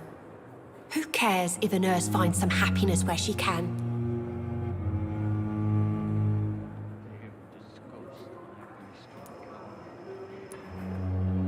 No matter how you feel about her, Miss Jones deserves our help. Who says I don't care for her? Hate is what keeps that old crone alive.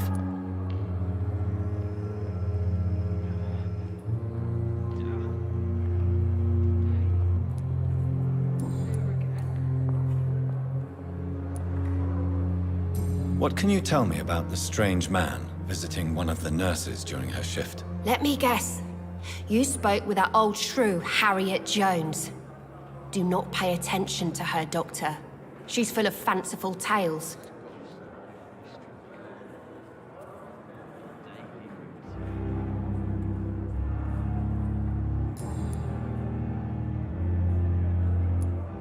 Goodbye, Nurse Hawkins.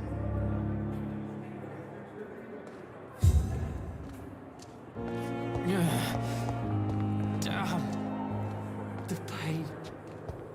It's here again. I wonder why the Goswicks came here in the first place.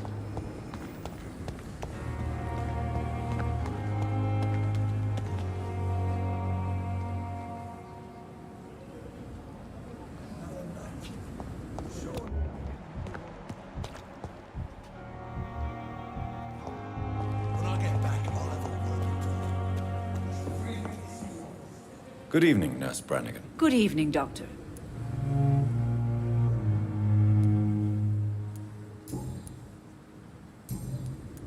Do you know if any of the hospital staff have criminal backgrounds? The people who work here all come from very different backgrounds, Doctor. Just like the patients. Why does Dr. Tippett's claim you're the main reason he keeps working, despite his fatigue? If it wasn't for him, I probably would have left the Pembroke years ago. Dr. Tippett does not think of you as just a nurse anymore, does he? If you're suggesting he's not taking my gender into consideration when it comes to medical practice and knowledge, I really hope he doesn't.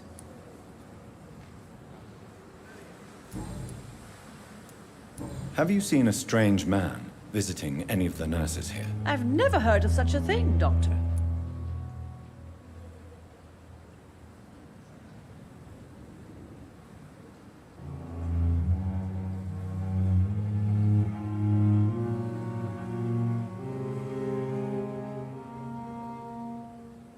Goodbye, nurse.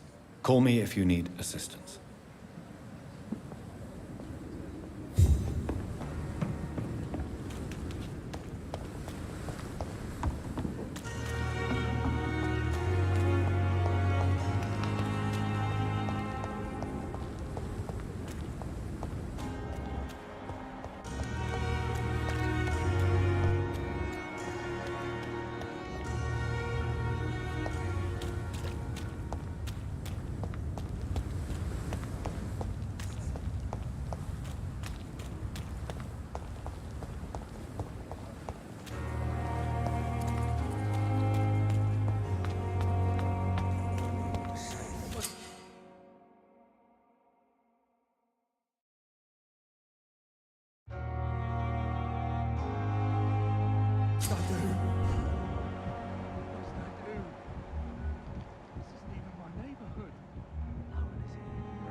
Don't worry, we're safe.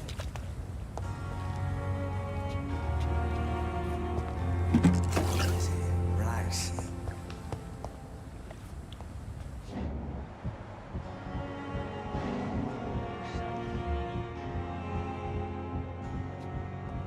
What must I do?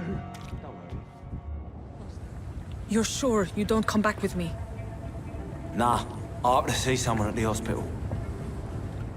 Be careful. You look so bad they may keep you as a patient. Fuck 'em. I don't like hospitals or doctors. Well then, when you go back to Whitechapel, you may find this useful.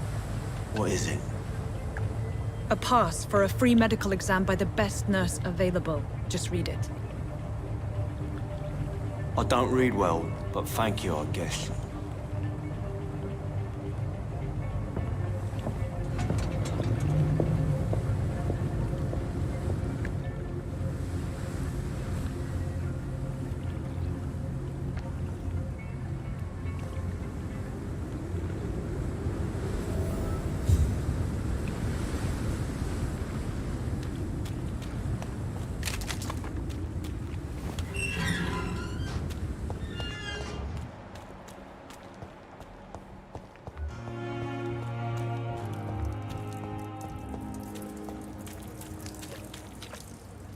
Please, sir.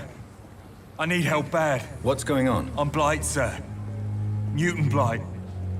I've lost my mate. Can't find him anywhere. I'm Dr. Jonathan Reed from the Pembroke Hospital. Please, calm down and give me more details. Oswald and myself were both infantry, sir. We were en route for the hospital, but... well, we had a disagreement. And Oswald ran off towards the canal. How long have you been searching for him? I can't go there. Too many rats by the water. Fucking rats. Can't stand them since the war, sir. Can't stand them at all. Don't be ashamed, Mr. Blight. Many soldiers who survived the trenches suffer from musophobia. I'll see what I can do for your friend. What can you tell me about yourself? I'm Oswald's best friend. We served in the same regiment, sir. Taken care of each other since we came back from the front.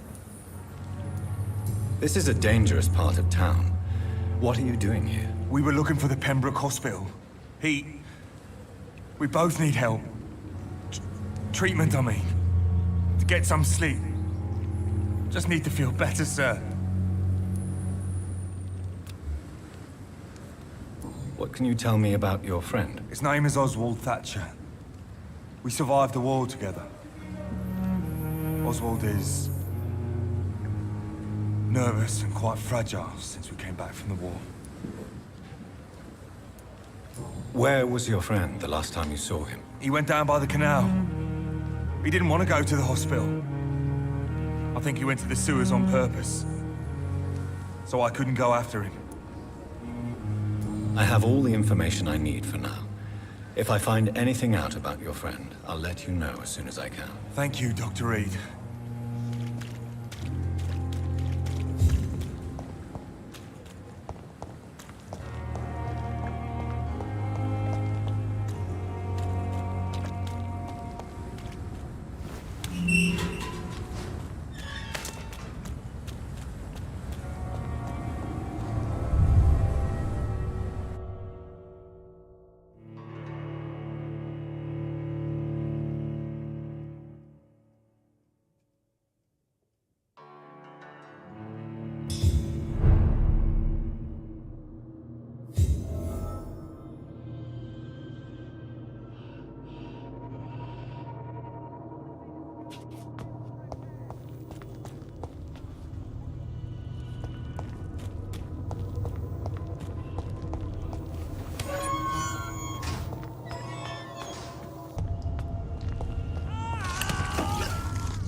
This man has been savagely attacked and dragged to the floor.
this?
Are you injured, sir? Help me get out of here. I need to get out. I'm Dr. Reed, and I'd be glad to help you, but you must calm down first. Please, take a deep breath and tell me your name. Okay. I'm Oswald Thatcher. Please, I need to get out. Mr. Thatcher, your friend Newton sent me to help you. Do you remember him? Yes, I do. Good. Now leave this place and enjoy the cool night air. It's quite invigorating. I'm sure you'll feel better if you do.